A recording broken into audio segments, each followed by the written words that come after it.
Assalamualaikum warahmatullahi wabarakatuh. Perkenalkan, nama saya Masito Wulandari dengan NIM 2503010702112 dari kelas AK 202.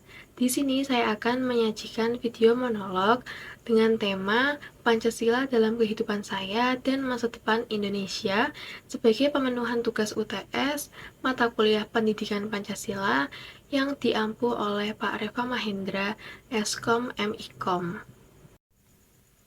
Halo semuanya, jadi pada monolog kali ini saya akan membahas suatu topik yang bahkan lebih luas daripada ruangan yang saya pakai untuk membuat video kali ini, yaitu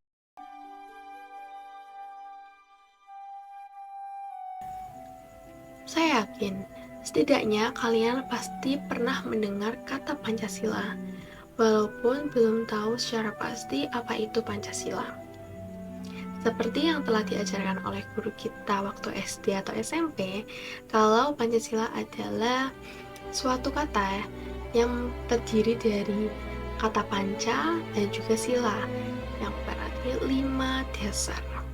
Sila pertama sampai sila kelima yang sering kita ikrarkan waktu upacara di sekolah. Namun, apa kalian pernah berpikir Pancasila itu terbentuk dari apa? Terbentuk kapan? Atau apakah suatu hasil sulapan seseorang atau tiba-tiba turun dari langit? Tentunya sama dengan hal lainnya, Pancasila juga butuh waktu, butuh tenaga, butuh proses dalam penyusunannya. Diawali dengan 3 usulan tokoh penting, yaitu Muhammad Yamin, Mr. Supomo, dan juga Insinyur Soekarno, yang kemudian berdiskusi, berdeliberasi lebih lanjut dengan tokoh-tokoh lainnya juga, dan lahirlah Pancasila. Lalu, apakah kalian pernah terbesit tentang mengapa setelah sekian lama dijajah oleh beberapa negara, Indonesia itu baru merdeka pada 17 Agustus 1945? Hal itu karena setelah dibentuknya Pancasila itu, barulah masyarakat Indonesia memiliki tujuan yang sama, yaitu untuk merdeka. Secara tidak langsung, Pancasila ini berfungsi sebagai alat pemersatu bangsa sejak zaman penjajahan. Lalu, apakah nilai-nilainya itu masih relevan hingga saat ini? Tentunya masih ya, karena sejatinya Pancasila itu dibentuk, disusun untuk tetap relevan sampai kapanpun. Karena Pancasila adalah sebuah pandangan ataupun pedoman hidup bangsanya. Pedoman atau bangsa atau pandangan berarti sebuah pengarah dalam hidup. Sehingga dalam setiap cara kita berpikir, cara kita bertindak itu harus berdasarkan Pancasila. Kita memiliki pedoman nih, yaitu Pancasila. Kita memiliki arah. Namun, apakah aktualisasi dan implementasinya ini sudah terjalin atau sudah berjalan di Indonesia saat ini? Tentunya sudah banyak implementasi yang berdasarkan nilai-nilai Pancasila ya, dan sangat amat beragam. Dimana karena Pancasila setiap silanya itu jika dikulik itu memiliki makna yang sangat melimpah. Kita berikan masing-masing contoh. Pada sila pertama itu kita memiliki kebebasan untuk memilih agama apapun dan memiliki hak untuk menjalankan kewajiban beribadah tanpa gangguan dari orang lain. Yang kedua, kita di era media sosial sekarang ya, kita tidak boleh yang namanya melakukan cyberbullying atau ujaran kebencian. Di sila ketiga ini mengajarkan tentang persatuan, di mana kita harus bersatu. Salah satunya dapat dengan saling mendukung, mencintai tanah air ya, cinta tanah air. Cinta tanah air dapat dilakukan dengan kita membeli produk-produk lokal untuk membantu perekonomian negara.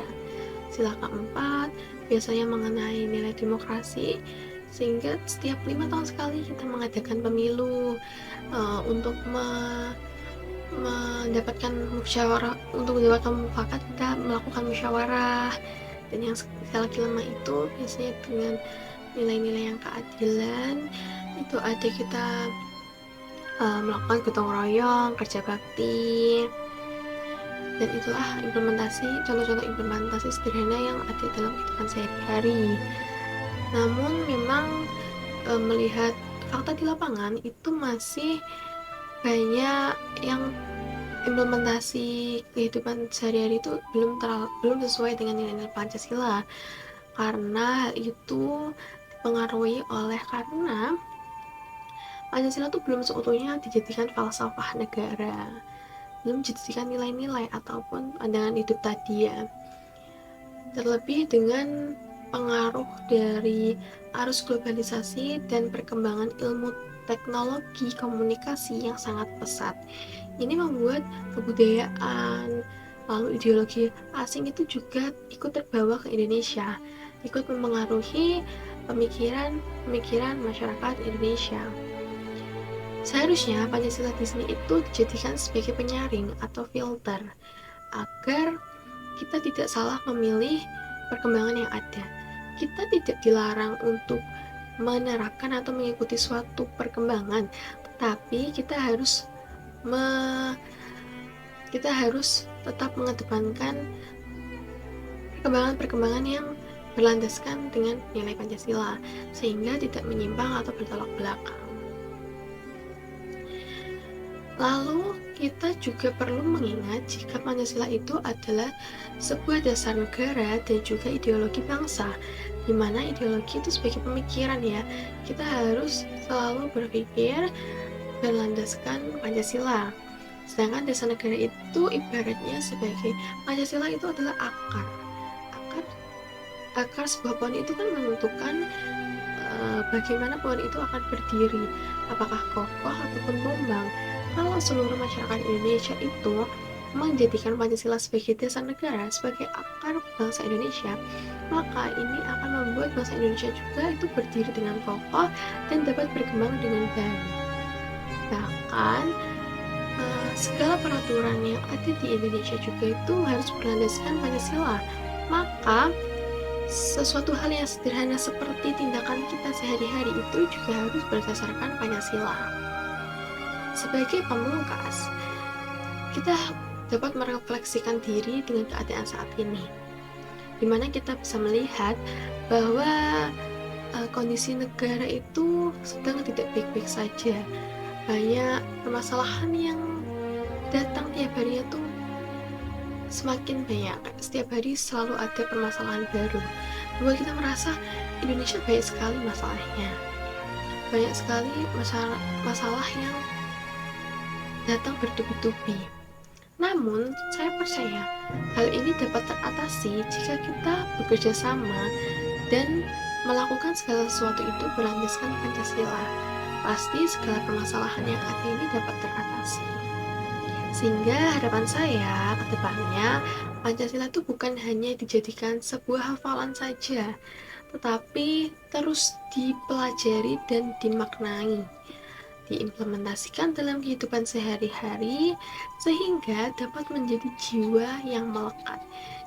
Sesuatu yang telah meresap ke jiwa, ke hati itu akan sulit digantikan dan akan terus dikenang, sehingga keberadaan Pancasila tidak akan digantikan oleh pemikiran ataupun ideologi yang lain.